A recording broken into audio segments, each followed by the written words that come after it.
Berita utama kembali bersama saya Siti Permadi. Dan seperti biasa, kami di akhir pekan akan mengulas kembali topik pilihan selama sepekan. Kisah selebgram Cut Intan Nabila yang membongkar tindak kekerasan yang dilakukan suaminya. Ibu dari 3 anak ini menunjukkan KDRT yang dialaminya yang juga terjadi di hari yang sama. Ternyata ia sudah mengalami KDRT selama 4 tahun. Rekaman CCTV ini menjadi salah satu bukti saudara bagaimana penganiayaan yang dialami Cut Intan Nabila oleh suaminya sendiri. Sang suami berkali-kali melakukan kekerasan fisik terhadap selebgram berusia 23 tahun itu.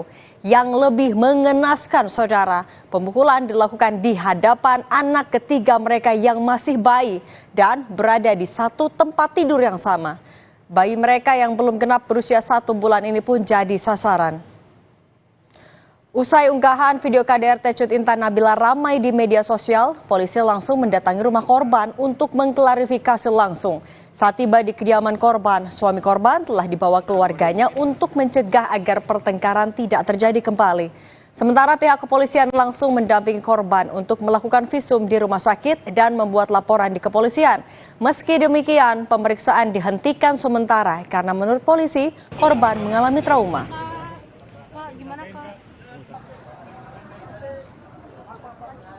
Sang suami Armor Toreador pun kemudian ditangkap polisi di sebuah hotel di kawasan Kemang, Jakarta Selatan.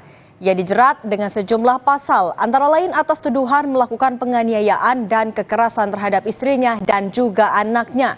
Dari hasil pemeriksaan awal, polisi menyebut pelaku bilang KDRT dalam video terakhir yang viral di medsos terjadi setelah pelaku ketahuan sang istri menonton video porno. Suami Cut Intan Nabila ini pun telah ditetapkan sebagai tersangka kasus kekerasan dalam rumah tangga. Selain KDRT, tersangka juga dikenakan pasal kekerasan terhadap anak. Dari hasil visum, korban terluka di punggung dan kepala. Sementara tersangka mengaku pergi ke hotel usai melakukan KDRT karena ada pekerjaan. Apapun, yang jelas saya mengaku saya salah. Setiap terjadi menjalani proses hukum dengan segala. Kamu kemarin kenapa kabur ke hotel? Ya memang kan saya ada kerjaan di tempat di Jakarta. Masih mikirin kerjaan gitu? Memang karena memang kondisinya saya salah, saya memutuskan pergi ke hotel itu. Sorotan kedua saudara, Erlangga Hartarto tiba-tiba mengundurkan diri dari posisi Ketua Umum Partai Golkar. Erlangga beralasan untuk menjaga stabilitas transisi pemerintahan ke depan dan keutuhan Golkar. Banyak yang bertanya-tanya mengapa Erlangga mundur di saat Golkar tengah adem ayem dan juga hanya berselang 4 bulan sebelum masa jabatannya berakhir pada Desember mendatang. Lalu apa atau siapa yang membuat Erlangga lengser dari pucuk beringin? Saya Erlangga Hartarto, setelah mempertimbangkan dan untuk menjaga keutuhan Partai Golkar dalam rangka memastikan stabilitas transisi pemerintahan yang akan terjadi dalam waktu dekat, maka dengan mengucapkan Bismillahirrohmanirrohim, serta atas petunjuk Tuhan Yang Maha Besar, maka dengan ini saya menyatakan pengunduran diri sebagai Ketua Umum DPP Partai Golkar. Pernyataan dari Erlangga tadi menggegerkan panggung politik. Erlangga bilang pengunduran dirinya sebagai Ketua Umum DPP Partai Golkar berlaku sejak 10 Agustus 2024. Dalam video berdurasi 6 menit itu, Erlangga juga menyampaikan keberhasilan Golkar dalam pemilu legislatif dan Pilpres 2024 di bawah kepemimpinannya.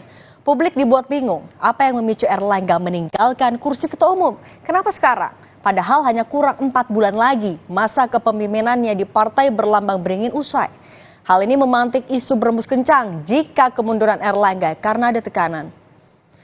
Pasca mundurnya Erlangga, kondisi internal Golkar relatif kondusif. Golkar move on dengan menetapkan Agus Gumiwang Kartasasmita jadi PLT Ketua Umum Partai Golkar. Sebaliknya berembus kencang, biang dibalik mundurnya Erlangga justru dari faktor eksternal.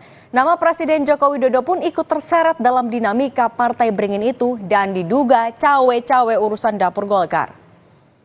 Apalagi Erlangga sempat bertemu 4 mata dengan Jokowi di Istana Kepresidenan 1 hari sebelum dirinya mundur sebagai Ketum Golkar. Saat itu Erlangga sempat merespons sejumlah pertanyaan wartawan. Erlangga mengatakan dirinya memberikan informasi perkembangan terkini soal kondisi ekonomi. Ditanya isu yang bergulir, Jokowi sendiri membantah bahwa dirinya cawe-cawe terkait mundurnya Erlangga Hartarto dari kursi Ketum Golkar. Itu urusan internal partai. Di partai itu ada proses, ada mekanisme. Silahkan ditanyakan kepada Golkar, kepada Pak Erlangga.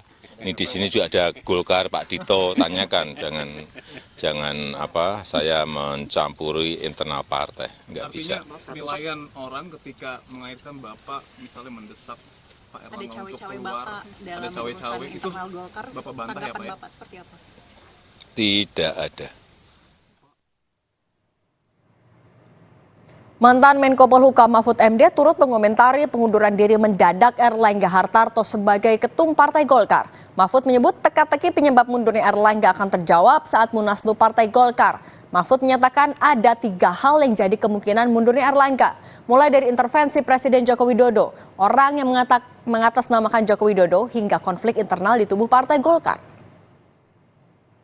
Sudah jawab, saya tidak tahu apakah itu intervensi dari Pak Jokowi atau itu sebenarnya ada orang-orang nakal mengatasnamakan Pak Jokowi atau memang ada konflik internal karena politik itu kepentingan. Nah itu semua akan terjawab dari 3 alternatif itu. Akan terjawab nanti sesudah Munaslup atau Munas yang dipercepat yang konon di akhir Agustus. Kita lihat aja perkembangannya. Kita bergeser ke sorotan berikutnya. Bocah 7 tahun asal Ukraina mencuri perhatian warga Bali dan juga netizen karena tingkahnya yang aktif dan menggemaskan. Ia kerap mengeksplor lingkungan sekitar dan berjalan-jalan hanya dengan bercelana pendek dan terkadang tanpa memakai alas kaki. Tingkahnya yang mencuri perhatian dan mengundang simpati ini pun membuat warga menjulukinya si Kocong. Si Kocong dalam bahasa Bali merupakan panggilan akrab untuk anak laki-laki. Si Kocong banyak menghabiskan waktu di kawasan Ubud, Gianyar, Bali. Ia kerap berjalan-jalan sendirian, hanya bercelana pendek, lalu bermain-main di sekitar lingkungan. Mulai dari memanjat pohon kelapa untuk mengambil buah kelapa, si Kocong juga sangat berani menaiki genteng rumah warga. Tak hanya itu, karena aktivitasnya yang jauh dari handphone, Kocong juga kerap berinteraksi dengan warga sekitar. Ia juga pernah bermain bersama kuli bangunan dan membantu memasukkan pasir ke dalam ember. Tak hanya siang hari si Kocong berkeliaran di kawasan Ubud, malam hari pun si Kocong sempat terekam kamera warga berjalan sendirian. Namun saat itu si Kocong berjalan tanpa pengawasan orang dewasa dan membawa senjata tajam.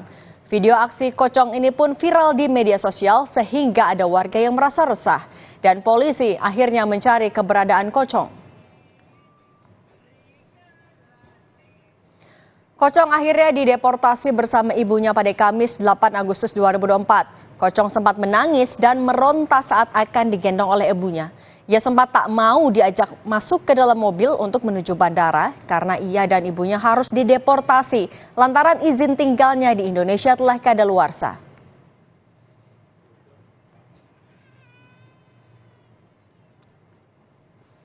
Itu dia tadi 3 topik pilihan dalam sepekan. Nantikan topik-topik pilihan lainnya hanya di Berita Utama. Dan tetap bersama kami saudara, usai jeda kami hadirkan informasi ratusan pengunjung wisata air di Klaten, Jawa Tengah berebut uang tunai yang dibagikan pengelola dari atas Flying Fox. Selengkapnya sesaat lagi.